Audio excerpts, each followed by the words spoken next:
To set up app lock in Redmi Note 15 Pro 5G, first of all, we'll need to open settings on our device.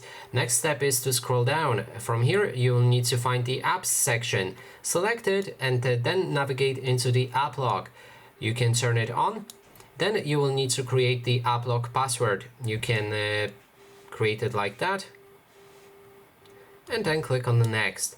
Now you can sign into your Xiaomi account if you have it for recovery purpose, but in this case I'm gonna do it later.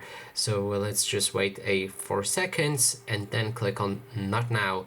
Now we can actually use the app lock. We need to verify the fingerprint. And here we have apps that are currently locked. As you can see, they are enabled, so YouTube is locked, Gallery is locked, and etc.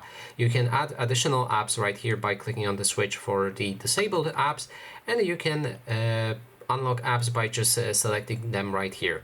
Now let's check if this actually works. So we're gonna go into the YouTube, or actually maybe easier would be to open Gallery. So as you can see right here, it asks me for the password and I will need to use it to open that certain app. And that is basically everything. Thanks so much for watching, and if you like this video, please consider subscribing.